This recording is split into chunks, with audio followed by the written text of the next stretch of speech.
Hey, what's up, everybody? Welcome to Wisdom and Grit. My goal with this show is to introduce you to the men who build the world and create lives of impact so that we can celebrate them and work together to fulfill the call of masculinity in our homes, our communities, and the world. Today's guest is a highly sought after speaker and elite performance business coach, helping leaders to develop relentless, premeditated, meticulous preparation practices that help them dominate their field and make their impact in the world. Say that 3 times fast. Prior to stepping out as a business owner in 2010, he served as a leader and executive for several iconic global companies, including McKesson, Pizza Hut, Tandy, Fidelity Investments, and Levi Strauss Company.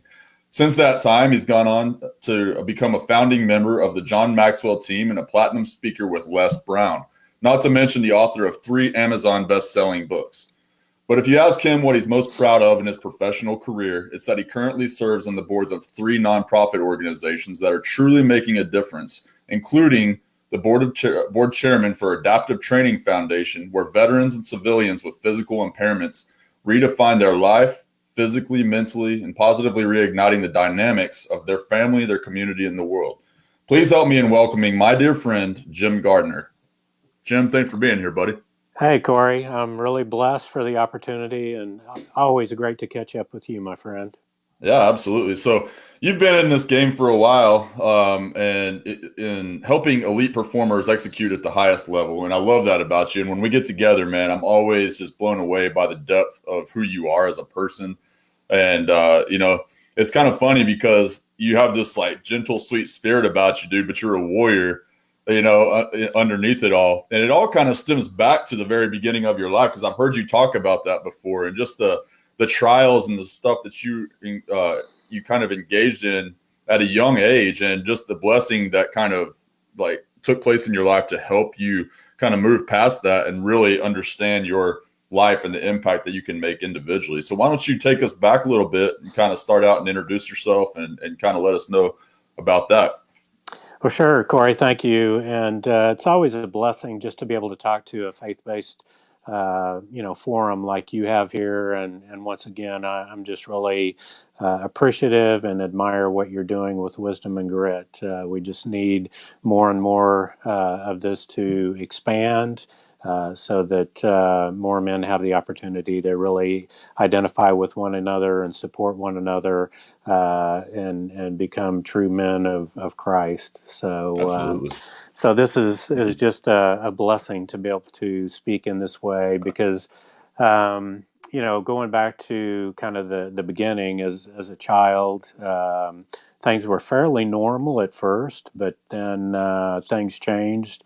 My parents divorced when I was about 10 years old. My mom had decided to fall in love, I guess, with a guy that had escaped from prison in North Carolina Wow. and was on the run. We lived in Wichita, Kansas. That's where I was born and spent my early years. And so quickly, my life changed, as you might expect, in that type of an environment because this gentleman, using that term loosely, really brought his element into our life. My father moved away about a year later, moved out of state, and so was not the influence that might have been there had he stayed around. But the point is that it did change my life. So there was a lot of violence. You alluded to my warrior spirit, I guess, and that's really where that started to evolve because it truly was from a survival perspective in the beginning. And what I found was that I really felt that I had more control of what my environment was like and what was going to happen by spending more time on the street than in my own home. Um, but because of that, really developed an aggressive type personality from frustration. I mean, from 10 to 12 years old, and then this whole process continued until I was a senior in high school, But again, from a survival perspective, but again, just that frustration and the ebbs and flows from an emotional standpoint. Many, many times contemplating suicide because you get to the point, particularly not knowing what the true potential is out there for you in the world, what your purpose may be, because you just haven't experienced enough life to have hope that anything's ever going to change. Yeah. So naturally got involved in the street activities that you might imagine, everything from, dealing drugs. I actually was fortunately more on the business aspect of that than the consumer side, because a number of my friends got sucked into, I use that as a bit of a pun, but, you know, consumed drugs, and oftentimes that didn't turn out very well. In fact, many times was actually lethal. So I wanted to steer clear of that aspect, but it was really about being able to, make some money, and so that led into additional activities from, larceny and just outright stealing and assault and things like that, basically to get what you could in the way of funding to kind of survive and so on. And that escalated over time to the point that when I was a sophomore in high school, got introduced to the sport of motocross, and so to be able to fund that required kind of up in the game with regard to the funding requirements, and finding ways to take other people's belongings and funds to be able to do that. So, the thing was kind of going through that I really want to point out in this particular forum was at that time in my life, I didn't know who God was, but He knew who I was, and I didn't realize that until literally decades later. Hmm. And as we often talk as men, it was that preparation that He was putting me through that I couldn't understand, that I couldn't see, again, just due, I think, to lack of life experience, but also, as we talk so often with men, that there wasn't anyone around me who was discipling me. I Yeah. just didn't have those connections. I was very close to my maternal grandfather, and he taught me so many things about life and how to, really sustain myself independently. An uncle and an aunt, my grandmothers were always, there to help me, but they really had no idea, kind of that other side of my life, that darker side, if you will.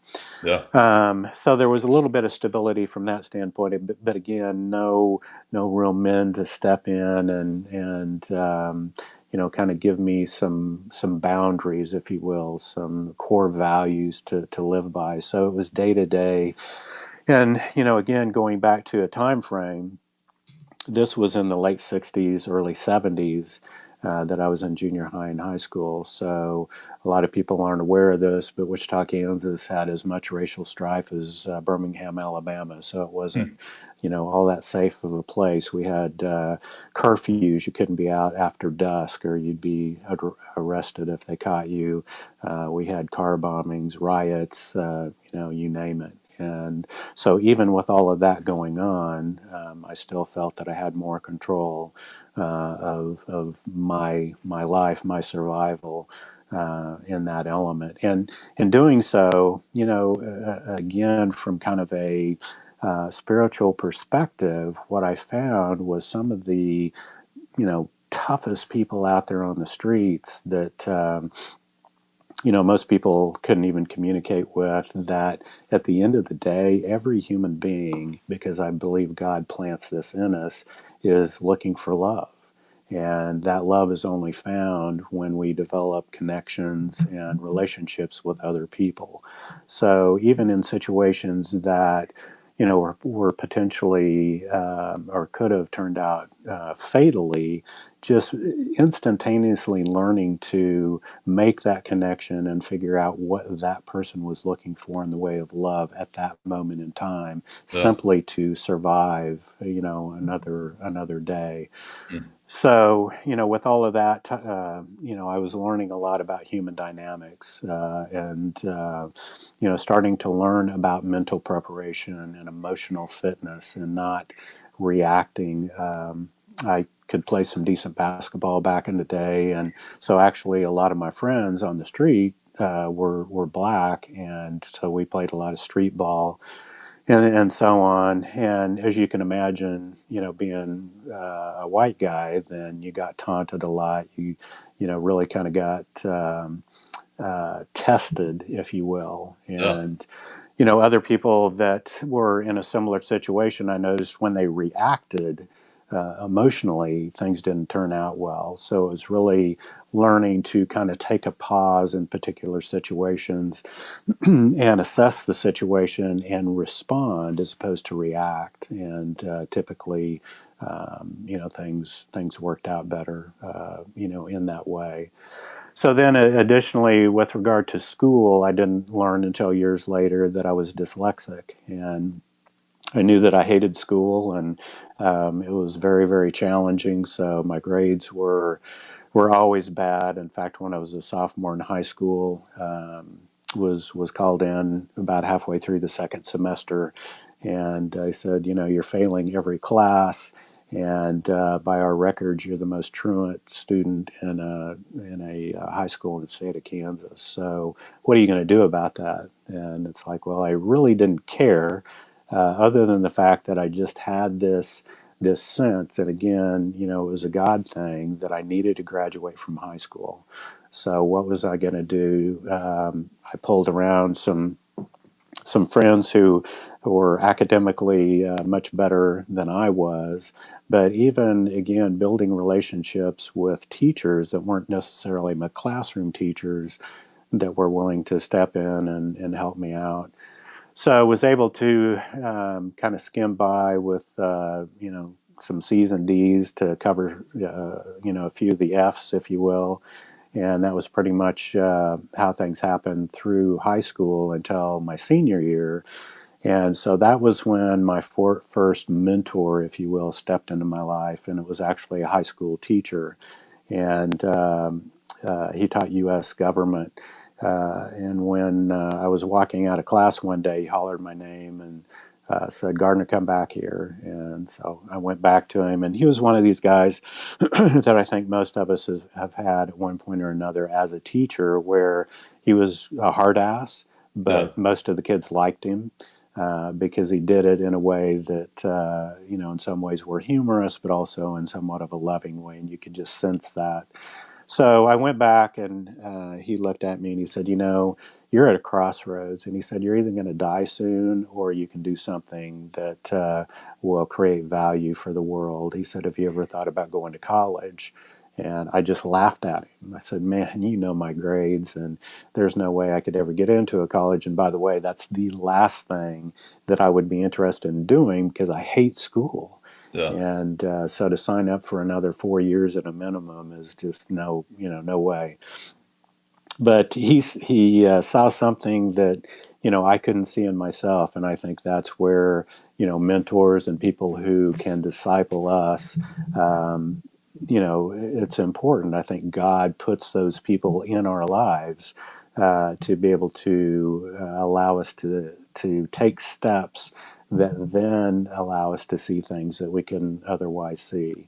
So he was really kind of that first person, and he kept his foot on my neck and was relentless. I graduated with my class and actually started college that following September. And so, it was interesting. I really didn't think a whole lot about it at the time, just due to my youth and naivety, lack of experience again. But I was challenged here about 3 or 4 years ago by another professional speaker. When she was asking me about my story, she said, "So what did your high school teacher think about all that's happened?" And I said, "Well, he doesn't know." And so she said, I'm giving you 3 months to let him know. And I said, well, I don't even know if he's alive. Long story short, I did Google and find him, and he still lived in the same house as when he taught. He was relatively young when I was in high school, in his early 30s, so was still in his early 70s at that point. Hmm. And so I did, request to meet with him, and he accepted. And so we had a great discussion. But he and his wife never had kids. And I asked him. I said, "So why did you, pick me out of kids that were successful that would have been much easier to deal with?" And he just said he really didn't know. So again, I look at that as really a God thing. God stepped in. He knew the plan. He knew that teacher as an individual was someone who was in my life, could be more in my life, and really change directions for me. So Yeah, that's interesting. So yeah. you've been able to take that now and the need that you had as a child, and then with understanding the power of having people to look up to, mentors, people that will help call you out and kind of lift you up, show you the ropes and all that, and turn that into your business after corporate America. And I guess you probably stayed, I mean, just knowing you and the kind of person that you are, I'm sure that a lot of those same components of how you live your life were what made you successful in the corporate American world, right? Is lifting up other people and discipling them and building teams. Is that safe to assume? Yeah, that's a pretty close assessment. Actually, what happened was when I did start college, ironically enough, got into the School of Engineering, and I needed to have an outside elective. So I chose this thing that I really couldn't even pronounce at the time, called entrepreneurship. Hmm. And so it turned out that the professor of that class was really my next mentor. And he, along with the dean of the business school at Wichita State, were just starting this new organization called the Center for Entrepreneurship. And again, something about Wichita that a lot of people aren't aware of. That's where Pizza Hut was founded, Yeah. Renner Center, Coleman Outdoor Products, Learjet, Cessna Aircraft, Beach Aircraft, and so on. And so, as the dean of the business school, he consulted with a lot of the founders and executives of those organizations. And his idea was, again, kind of from a mentoring perspective, but to pull them together with their knowledge and their perspective on business. And so, for people not just in Wichita but elsewhere that had a business concept or idea, or a fledgling business that they needed some help with, to be able to come to the center and consult with these seasoned titans of business and gain some perspective and so on. So my professor said, I want you to come be a part of this. And it's like, dude, I'm barely able to even get into college. What do I have to add? And he said, well, I just want you to come, and I think you've got some things to contribute. So I won't go through all the details, but the point was, what I found again was making connections. And because of becoming, I don't believe anyone is truly fearless, but I think we learn to fear less. And so I really was not afraid of approaching virtually anyone. It didn't matter to me whether they were the president of some large corporation, or a police officer, or just some street person. I easily engaged with people, and so was able to do that with these executives, and it was just like second nature. So the point is that I found that by building those connections, building those relationships, because I wanted to learn from them and figure out how I could also serve them, was what opened doors. So ultimately, I never even received a college degree. Hmm. But it was through working with those individuals that opened the multiple doors, and the corporations that you listed in the intro. It was just one open door after another that created my career of over 30 years in the corporate world. And again, I didn't do anything. It was God that was at the wheel, and creating all of these particular situations. But again, Yeah. I want to make the point too that no matter what our journey has been. And no matter what we feel like we have or we don't have in the way of experience or, age on the chronological scale, certificates, degrees, or what have you, none of that stuff really matters at the end of the day. It's Yeah. really about how you're able to connect with people and build relationships and find, how you can serve them in a loving way. Yeah. So you're one of the most, prolific networkers that I've ever met, outside of myself.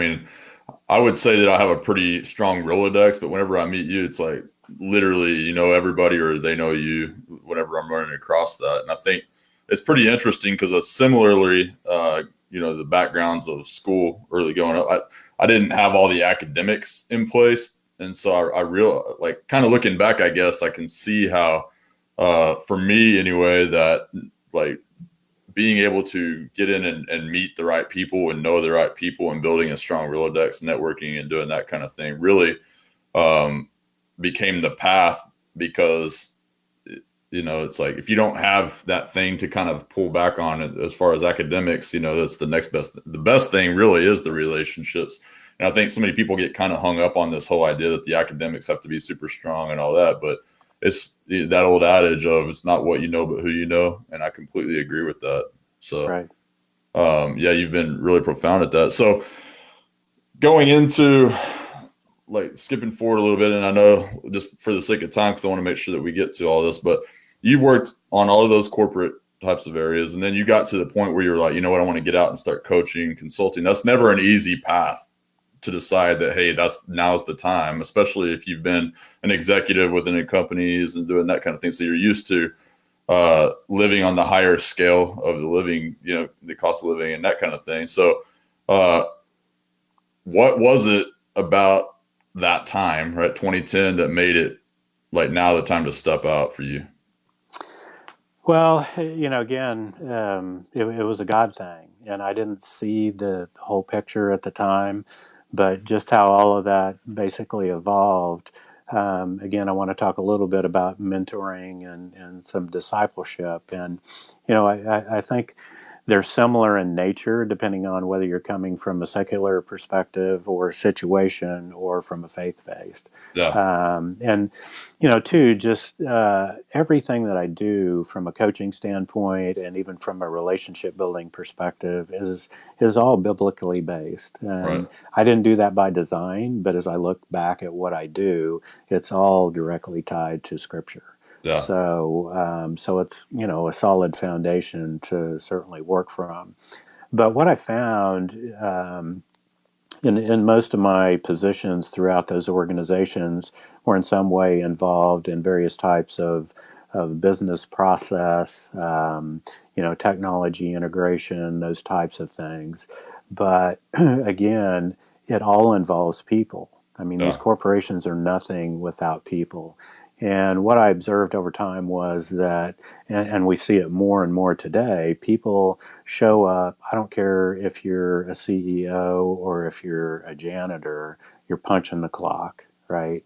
And what kind of a life is that? And I did it for 30 years, but I started to see really kind of the light of we don't have to be another cow in the herd of cattle. Hmm. So how do we change that perspective? Um, and I was always known as a bit of a maverick within the corporate world. So, kind of my philosophy was I'm going to do what I feel like is right in a particular situation. If I get my hand slapped, so be it. Even to the point in some cases, if I get fired, so be it. Yeah. Um, but it's really changing people's perspective. Um, we hear about best practices. My definition of best practices is the average of someone else's history. Yeah. So if I rely on that, then it limits my ability to be innovative and think differently and identify new opportunities.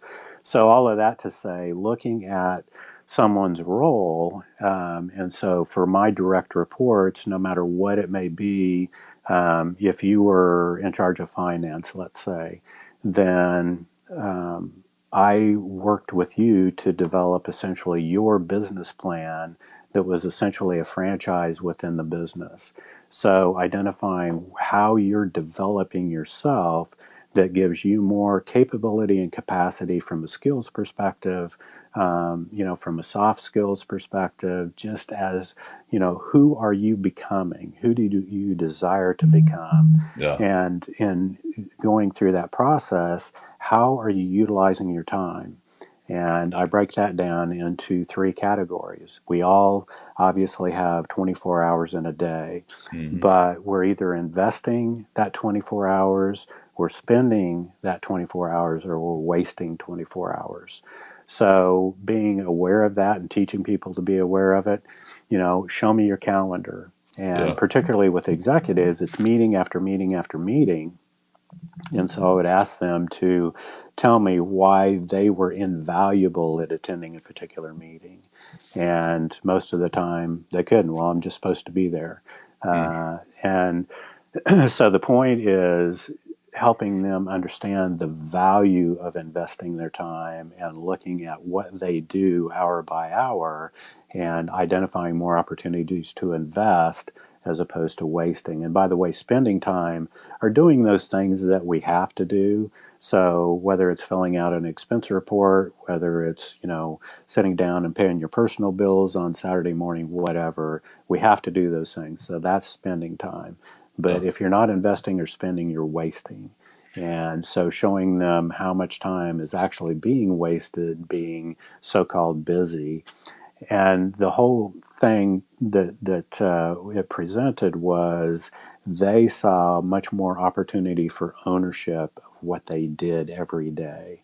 Yeah. And so they became much more invested. It wasn't just showing up to do a job, it was showing up to make a difference and Yeah. how they could be creative in doing that, and not just serving the people within their organization, but truly having a vision. How am I positively impacting the end consumer, as an example with Levi's, and the things that I do and the things that I'm building the people in my organization to be capable of doing as well. Yeah. So I say all of that because that was really kind of the beginning of the whole coaching concept, Yeah. working with my people in that capacity. So then with Levi's, I had global roles. And in that, you've got employees all over the world. We had European headquarters in Brussels, Belgium, Asian headquarters in Singapore. The home office for Levi's is in San Francisco. I live in Dallas. So you're just constantly on the move. It's always business somewhere during the Yeah. 24-hour clock. And after a while, it just, it takes its toll, but you also look at your life and it's like, what am I truly investing in here? Yeah. Is there more? So I just got to the point in 2010 that that was enough, and I Yeah. felt like that I could and should be, doing more. And it wasn't about the paycheck.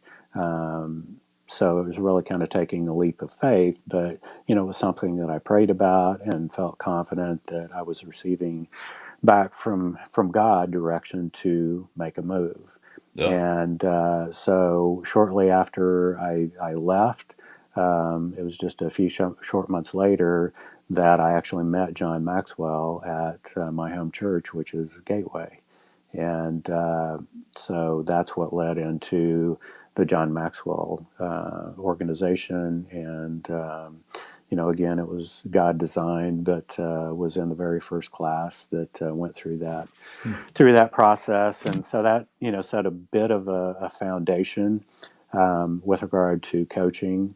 But I quickly realized that I was never going to be John Maxwell. I didn't want to be John Maxwell. So, how was it looking at all of my experiences and skills and treasures that I could combine to more effectively help more people? And so, over the course of time, kind of packaging that together. And one thing that was really fortunate as well, and again, it was another God situation. My daughter had fallen into an opportunity to play golf. and became an elite world-class golfer growing up, and was able to play in college and so on. So it was being in that element of elite sports and literally thousands of hours of observing coaching, from sports psychology to nutrition to fitness to swing mechanics and short game strategy and all of those kinds of things, and being able to apply those to the things that I do as well. Hmm. And so putting those packages together and truly looking at almost anyone who has the desire and helping them identify first a vision and their core values. What do they truly desire to become? And then start to develop a standardized set of procedures and processes that allow them to every day step into that a little bit further, essentially outdoing themselves daily to ultimately become uncontainable, which is really freedom. And that's what we're all looking for, the freedom to be able to do what we feel like God has called us to do, what our true purpose is, and being able to continually move into that. And so today, working with corporate executives, primarily in the C-suite and athletes, to help them from a mental and emotional perspective develop the habits and what I call rituals into a system that allows them to be consistent and to sustain, continually moving into that more capable direction. And if they do get off course, then, having the support mechanisms, the accountability factors in place that allow them to get back on track quickly. Yeah, that's great. So when you talk about investing, spending, and wasting time, and really, like what we talked about as being kind of the core focus of what we wanted to talk about today and sitting on boards, where does that fall in line to you? Is that in spending, wasting, or investing? Well, that's truly investing. Yeah, And, it's so much different than the corporate world. In the corporate world, you're really kind of within a silo to a certain degree, and most people are so busy they think that they don't have any extra time to be able to give, for those who may be in need of something. yeah, And so, actually, the first board that I was asked to participate in was part of the Fellowship of Christian Athletes, okay, and so that gave me a little bit of a foundation. And then about 4 years ago, met through Wingman, who both you and I are involved in that organization, men's Christian organization, founded by Chad Hennings. Met a young guy by the name of David Dubora, who played in the NFL, and again, really kind of a God thing. Had the opportunity to meet one of the handful of living quad amputees. He had been blown up in battle. And so David started working with him after he retired from the NFL to help him physically identify what he was truly capable of, that he didn't necessarily feel he might be, and then how that started to change the mental aspects of his life. And so that's just evolved over time. Having met David, he invited me to come to the facility and see what he was doing. And even today, a few years later, I have yet to meet anyone that has visited the Adaptive Training Foundation that is just not completely overwhelmed to the point that they want to figure out how they can become a part, how they can hmm. get involved. It is just such a dramatic impact on human lives, and not just the individuals that we train, but seeing them, again, as you mentioned in the intro, change the dynamics of their family and their community, and ultimately, that changes the world as well. Yeah. So, again, it was by God's design to open that door, and for me to be able to meet David and have things develop from that standpoint. And then, with regard specifically to being on the board, I think a lot of people, who haven't had the opportunity to participate on a board, whether that's a for-profit organization or non-profit or not-for-profit, you show up at a quarterly meeting, and if it's for-profit, you get paid a check. If not, you just get the satisfaction of, showing up for a quarterly meeting. But it's much more than that if it's going to be effective. And, it's what I call a working board. And from that standpoint, everyone who is on the board has certain roles and responsibilities. It may be funding with adaptive training. None of the athletes, as we call them, who are both veterans and civilians now, Hmm. don't pay a penny to go through the 9-week class. So we go out and gather the private funding to be able to enable that. And just yesterday started class 16. Oh, So congratulations. thanks. Well, It's all about them. I mean, just the success that the athletes themselves have made the organization give us the opportunity to continue to provide structure and so on. So, again, with the board, it's the opportunity again to build connections and build relationships with corporations out there, with other nonprofits in some cases, to figure out how we can all work together to be able to support the adaptive community. And I mentioned civilians. We take people who have been in car accidents, may have spinal cord injuries, motorcycle accidents where they've lost limbs. People who have had strokes, hmm. Parkinson's disease, and with all of those, we have the opportunity, and we've been very, very successful in working with those people to show them what they're truly capable of. And we get into mindfulness and teaching them meditation, and when they have pain, how to be able to mentally and emotionally work with that much more effectively, introducing them to nutrition that actually cuts down on some of the things that create some of that pain, even physically and mentally. So, it's just such a rewarding opportunity, and so now it's creating a model essentially, because we've been kind of a startup, as to how we are able to cast this across the country, potentially across the world, because the adaptive community will continue to grow, and a lot of people don't realize this, but based on lifestyle where people have type 2 diabetes and that population continues to grow, that means over time more amputations and people being physically impaired from that standpoint. Hmm. Um, and so it's not for us creating more physical facilities.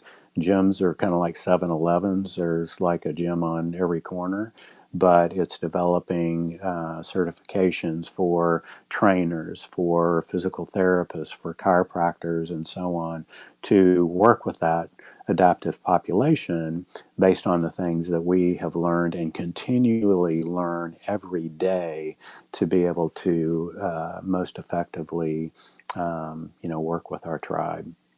Yeah, I love it. So I'm very familiar with what y'all do. I know David very well as well. I love it. And I know that there's a lot of people that are, like you said earlier, once they're introduced to the concept of what y'all do, it's like you want to be a part of it in some capacity just because of the impact that you guys are making there. So congratulations on that. So in those instances where you've been asked to sit on a board, what is it? Because I want men to understand how they can be a part of these things. And when we talked about in the beginning of this, you talked about the needs and the benefits of sitting on a board. So, kind of interested to hear about the benefits of sitting on a board, and then how do you draw the line between ethics or being ethical and like taking part in the benefits and all those types of things, or is that even a matter of concern? Um, Yeah, so it is a matter of concern, and that on not for profit boards, you're not paid. And yeah. so it truly is a personal investment. And it's like anything else, you don't do it to get rewarded, although Yeah. the reward comes through fulfillment because you see what it is that you're doing that helps the organization to not only just be sustainable but hopefully flourish, to Yeah. be able to serve the population that it's targeted at.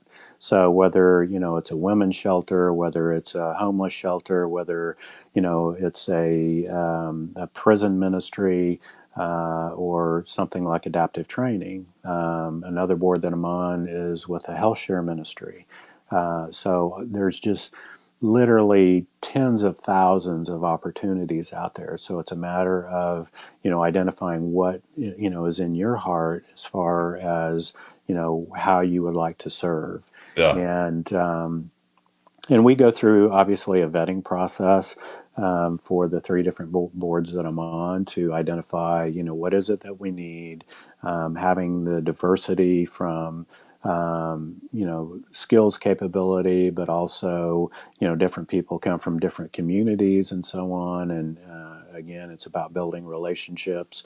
So looking at it from that standpoint, and then making a commitment. And usually a board commitment is for at least 2 years. Yeah. So, like I said, it's a working board. And so for the boards that I'm on, I probably spend or invest, to use the right term, because I can have the flexibility, 15 to 20 hours a week.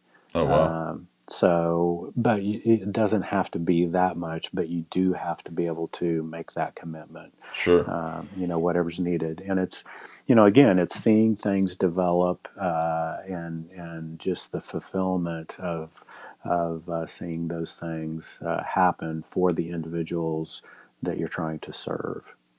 Well, and also, I mean, being able to develop out the types of relationships. I think a lot of men struggle in developing relationships that are mutually beneficial a lot of times. So they either remaining their friendships from that they had from high school because they choose what they see as loyalty over, uh, and in some degree, I agree with that. And in others, it's, you've got to be very cognizant about the input that you're bringing into your life to be able to get the kind of output that you desire. And so in those types of situations, you're getting to be around people who are obviously attaining, they're after the same things as you are in a lot of different ways. And each of them has spent time to develop relationships in their own right and skill sets and those types of things. So you're getting to hobnob, if you will, with others that are going to continue to push you and help you grow along the way as well. Um, so how do you become considered for something like that? Because it's not to, I mean, there's probably some guys that are watching right now that are sitting there thinking about, this sounds pretty cool. I'd love to go be a part of something and be a part of a board. But how do I do that? So you go get involved, volunteer. If it's a prison ministry, and we know certainly through our friends with Wingman, there are a number of those that are going on, Yeah. and just go try it out and engage, find out again where your heart is. If it's not that, try something else.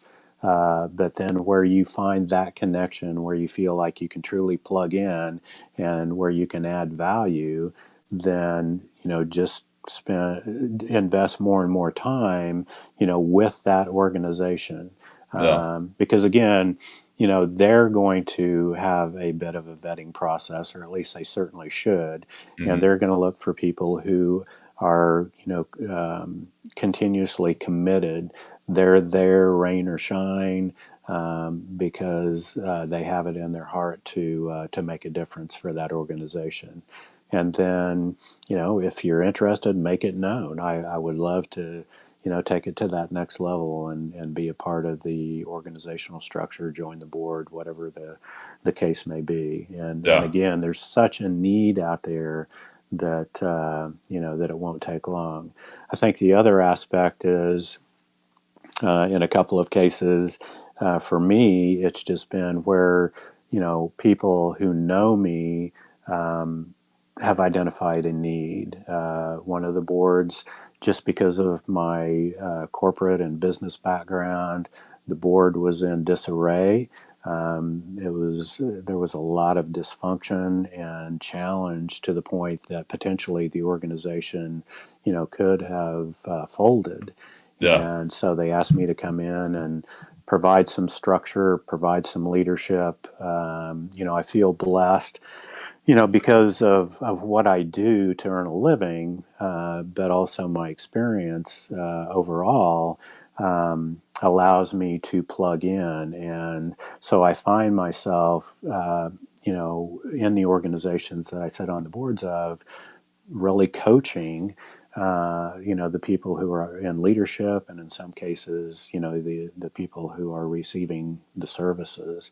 Yeah. And so, it's kind of a double blessing for me in that situation. But again, it's just um, letting people know what you may be interested in doing, letting people know, what your skills and your talents are, to where, it may fit well. And, even to the point, I haven't done this myself, but, on LinkedIn as an example, as far as your profile goes, let people know, what it is that you've done, what you're interested in, join some groups that may be nonprofits, and start to learn from that standpoint. Yeah. So whenever you're coming on, obviously, you're sitting on three boards. That's probably not advisable to somebody who's right. I mean, Right. so when you're kind of choosing the right one, you're obviously looking for the right fit for the thing that you're passionate about. But you mentioned earlier that one of the boards you came on board with was in a bit of disarray. Um, that's going to look badly upon you, right? In a typical situation, or not really. I don't know. I mean, I don't sit on any, but the like how the board is getting along, and then you coming in and being a part of that. Like most of the men I know don't want to come in and just be a yes man or a no man. Like they want to be able to contribute in the way that they're being uh, used in the right capacity. So how do you do that? Because there's all kinds of personalities, and everybody feels like they're right, right? Right. So you're sitting on a board with high power or powerful people, and that kind of thing. How do you kind of just do that? I don't know, Well, again, I feel like that it's a blessing, and it's part of God's calling for me. yeah, So I deal with extreme type A's all day, every day. My clients virtually are all high strung type A's. Doing it right, they think, yeah, and I just have the capability that they will listen to me because I develop a human connection with them to begin with, and kind of talk them down, off of the wall, yeah, and help them realize that we're all human, and we all are sinners if it's faith based, and so therefore we all have weaknesses, and that's the biggest challenge, whether it be my clients that are athletes or CEOs, is helping them to become truly more authentic in who they are, and yeah, not being afraid of their weaknesses, and yeah, in fact being able to put those more in the spotlight, because it truly helps them develop their story, develop their message. And so, in a board situation, working with the other board members in that same way, so that they don't have to be right, that it's about all of us. Why are we here? What is the vision? What is the purpose? And it's to yeah, serve those that we're trying to serve. And if we make it about us, then we're not able to do that, and certainly not able to do it effectively. yeah, So we all have strengths, we all have weaknesses, and let's figure out how we work together as a unit to be as powerful and effective for those that we're trying to serve as possible. yeah, And there are some situations where I come in and we just don't have the right situation. We don't have the right timing. Some people aren't in the right seasons. And, I'm just a very candid person. I do it in a loving way, but if it's not going to work, then we're all going to be better off if we split ways at this point. Yeah. What do you mean from you coming in or getting rid of other people? Well, both. I mean, if I come in and I see that there's a conflict that is really creating dysfunction, then for me, it's most important to nip it in the bud because everyone is impacted from that situation. Yeah, So let's rectify that as quickly as possible. If later on, something develops, then I always try and work with people and see if something can be resolved, but do that in a very very short time frame, and that's good. so make changes accordingly. So we're getting close to the end of our interview here, and I want to what is it? Um, because there's probably a lot of men out there who haven't engaged in these types of endeavors, right? As far as being involved in their community or whatever, for whatever the reason. We've talked a lot about mindset. We haven't really established that we were talking about it, but I've heard you say a lot of things that all tie back to how we see the world, what we think of ourselves, and then our willingness to step into that. How do you think that being a man who gets engaged in the things that are going on around him versus a man who doesn't do that, from a success standpoint, how does that apply to their sense of belonging and their sense of being in the world and their sense of purpose to you? Well, I can promise anyone that they will be a better human being. And in the context of what we're talking about here on Wisdom and Grit, you will become a better man. You'll become a better man for yourself, looking at opportunities to where you can truly grow and develop and experience fulfillment that you haven't otherwise experienced. And then that, like I was talking earlier with the Adaptive Training Foundation, you carry into your family and then you carry into your community. And when it comes to nonprofits or not for profits, it really is community based. It's doing something out there that is adding value to the community, providing a service that is otherwise, not serving a segment of the population that needs what it is that you have to offer. Yeah, So again, once you get involved and get engaged, I don't care if you're a corporate executive, professional painter, landscape, whatever the case may be, that it's going to give you a whole new perspective on who you are. Because again, you're doing it as a volunteer. You're investing your personal time. And again, going back to time, you've got to figure out how you can stop wasting some time because I don't care who you are. I can show you where you are wasting time and being able to take that time and truly invest it in the opportunity to, get involved in an organization that has a positive impact on you, your family, and the community. that's great. Well, Jim, thank you so much for being here today, man. I always appreciate you and the wisdom and the depth that you bring to our conversations. So, and I love what you're doing and how you plug in, and it's obvious like you live by example, and I love that. And you challenge other people to do the same. So you truly are an example of wisdom and grit in so many ways. So I appreciate that about you.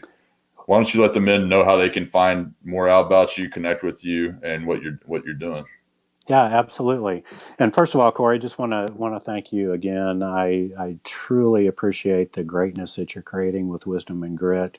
As men, we all need to have that challenge and accountability, and that's certainly the basis of the platform and foundation that you're building. So I admire you for that, and I too appreciate every opportunity that we have, and there are usually quite a few Yeah, between you and I, and so look forward to the journey ahead from that standpoint. But as far as connecting with me, you can hit me on Jim at jimgardnerlive.com for email.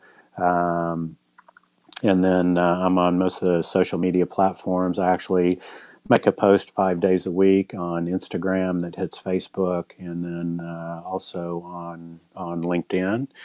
And then I'll just, because we're trying to open it up to the community. I lead a Bible study at Adaptive Training Foundation every Friday morning at 9 a.m. Okay. And that's over in Carrollton. And if you just go to adaptivetrainingfoundation.org, we'll have the address out there. And again, that's 9 o'clock on Fridays. Awesome, man. I'll have to check that out one morning. Yeah. Sounds great. Well, guys, thank y'all so much for being a part of this. And just go back and rewatch this if you're just kind of tuning in and you didn't catch the live. There's so much gold dropped throughout this, and just from the perspective from a man who works with leaders nonstop, and helps develop at a high level, and elite level, and developing the leaders within the corporate community and all kinds of stuff all over the place. And he's been very aware of just the elements of life that help make people successful, and he shared a lot of those nuggets on here today.